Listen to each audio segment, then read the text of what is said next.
Baik, bismillahirrahmanirrahim. Assalamualaikum warahmatullahi wabarakatuh.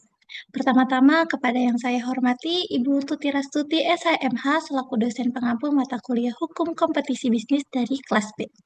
Perkenalkan, nama saya Dinda Hamaliasari dengan nomor NPM 2310090 akan mempresentasikan tentang jurnal internasional yang berjudul Impact of Third Degree Price Discrimination on Welfare Under the Asymmetric Price Scheme. Baik, dalam beberapa menit ke depan, saya akan menjelaskan tentang identitas jurnal, latar belakang dan isu, kerangka teori, metode penelitian, temuan utama, analisis kritis, lalu ada relevansi terhadap RPS Hukum Kompetisi Bisnis, dan yang terakhir, kesimpulan. Baik, yang pertama ada identitas jurnal. Jadi, jurnal ini berjudul Impact of Third Degree Price Discrimination on Welfare Under the Asymmetric Price Game, yang ditulis oleh Xing Zhang, Ying Tong Wang, Qin Chun Meng, dan Qian Han. Nama jurnal ini ialah Mathematics dengan volume 10, nomor artikelnya 1215 dengan tahun terbit dan tanggal publikasinya yakni 7 April 2022 yang sudah DOI, penerbitnya ialah MDPI, Multidisciplinary Digital Publishing Institute, Basel, Switzerland. Jenis jurnalnya ialah jurnal internasional yang sudah terindeks Scopus dan Open Access dengan bidang ilmu ekonomi atau hukum persaingan usaha, Economic Competition and Pricing Strategy. Selanjutnya ialah latar belakang dan isu. Perusahaan sering menetapkan harga berbeda kepada kelompok konsumen untuk memperoleh keuntungan yang lebih besar, yang dikenal sebagai diskriminasi harga tingkat ketiga, yakni ketika perusahaan menetapkan harga yang berbeda kepada kelompok konsumen yang berbeda berdasarkan karakteristik tertentu seperti usia, status, ataupun lokasi. Dan praktik ini tuh sering terjadi ya di dalam kehidupan nyata. Namun, ini tuh belum jelas apakah strategi ini berdampak positif atau negatif terhadap kesejahteraan masyarakat, terutama dalam kondisi eh, persaingan pasar yang tidak seimbang, sehingga penelitian ini tuh penting untuk menganalisis pengaruh diskriminasi harga terhadap kesejahteraan sosial, seperti itu. Lalu isu hukumnya. Jadi isu hukum dalam penelitian ini adalah apakah praktik diskriminasi harga tingkat ketiga yang dilakukan oleh perusahaan dalam pasar oligopoli. Sebentar, apa sih oligopoli itu? Jadi oligopoli itu yaitu pasar yang hanya dikuasai oleh beberapa perusahaan saja sehingga persaingannya itu terbatas. Nah, hal ini tuh bertentangan dengan prinsip persaingan usaha yang sehat dan perlindungan konsumennya. Selain itu, penelitian ini juga membahas bagaimana sih dampaknya terhadap kesejahteraan sosial, sehingga dapat diketahui perlu atau tidaknya intervensi pemerintah dalam mengatur atau membatasi praktik tersebut. Seperti itu. Baik, lanjut ke slide kerangka teori. Di sini saya mengambil 3 kerangka teori.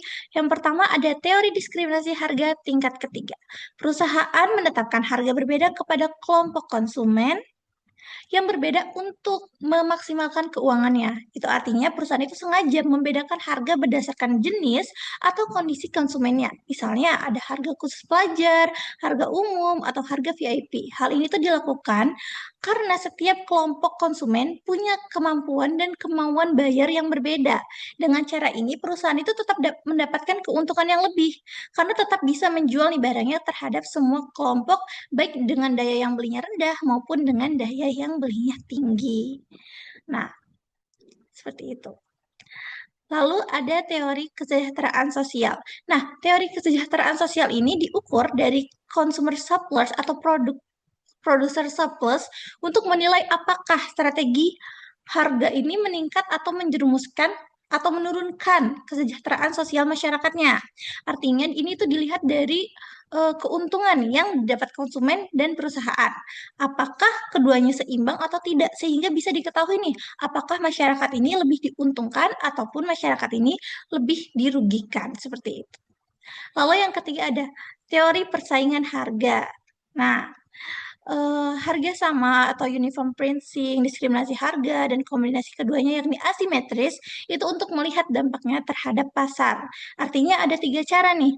Perusahaan menetapkan harga yang dibandingkan dalam penelitian ini. Nah, pertama, semua konsumen ini diberi harga yang sama. Lalu kedua, memberi harga berbeda setiap kelompok. Ini yang tadi. Nah, lalu yang ketiga ini, kondisi di mana campuran Kondisi campuran di mana satu perusahaan ini menggunakan diskriminasi harga sementara yang lain tidak.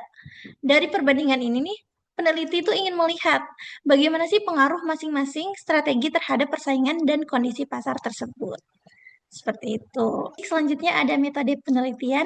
Penelitian ini menggunakan metode kuantitatif dengan model ekonomi, yaitu game teori dalam pasar oligopoli, yang artinya peneliti memakai perhitungan untuk melihat nih bagaimana dua perusahaan saling bersaing dalam menentukan harga. Model yang digunakan adalah model hoteling untuk membagi konsumen menjadi dua kelompok, yaitu pasar kuat dan pasar lemah. Lalu dibandingkan dengan tiga strategi yang tadi, ada harga sama, diskriminasi harga, dan kombinasi keduanya. Data yang digunakan itu bersifat teoritis, yang berarti itu bukan data lapangan. Dan dianalisis dengan perhitungan serta simulasi, sehingga bisa diketahui dampaknya terhadap keuntungan perusahaan, konsumen, dan kesejahteraan sosial. Baik, selanjutnya ada temuan utama. Nah, temuan utama dalam penelitian ini menunjukkan bahwa kalau perusahaan pakai diskriminasi harga, keuntungan mereka itu menjadi lebih besar tentunya. Tapi konsumen malah dirugikan.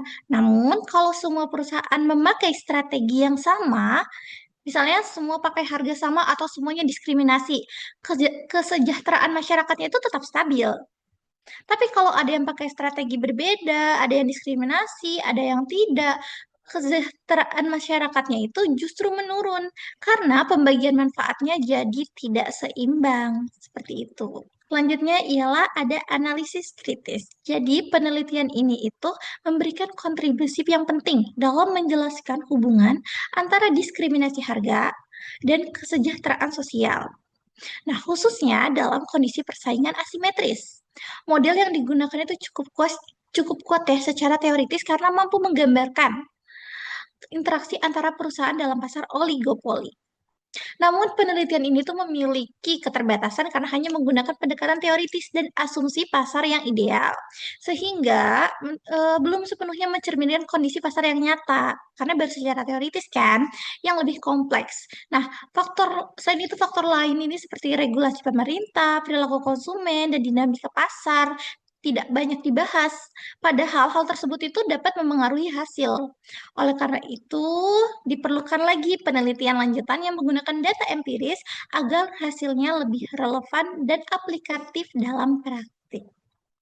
Seperti itu. Baik, selanjutnya ada relevansi terhadap RPS Hukum Kompetisi Bisnis. Jadi jurnal ini relevan ya dengan RPS Hukum Kompetisi Bisnis karena membahas praktik yang berkaitan dengan persaingan usaha. Yang dimana di dalam jurnal ini membahas praktik diskriminasi harga yang berkaitan dengan hukum persaingan usaha, yakni relevan juga dengan materi pasar oligopoli dan strategi harga perusahaan, lalu menjelaskan dampak terhadap konsumen dan kesejahteraan masyarakat, dan menjadi dasar untuk memahami peran pemerintah dalam pengawasan persaingan usaha. Dengan demikian, jurnal ini relevan karena membantu memahami bagaimana praktik dalam dunia nyata dan dikaji dalam perspektif hukum kompetisi bisnis. Seperti itu. Baik, yang terakhir ada kesimpulan. Jadi penelitian ini tuh menunjukkan bahwa diskriminasi harga tingkat ketiga merupakan strategi yang menguntungkan bagi perusahaan, namun dapat merugikan konsumen. Dalam kondisi tertentu, terutama dalam persaingan yang tidak seimbang, praktik ini juga dapat menurunkan kesejahteraan sosial. Oleh karena itu, diperlukannya pengawasan dan pengaturan dari pemerintah agar praktik tersebut itu tidak menimbulkan persaingan usaha yang tidak sehat dan tetap melindungi kepentingan umum. Baik, mungkin sekian yang dapat saya sampaikan dan presentasikan. Mohon maaf bila banyak kekurangan. Akhir kata, billahi taufiq wal hidayah. Wassalamualaikum warahmatullahi wabarakatuh.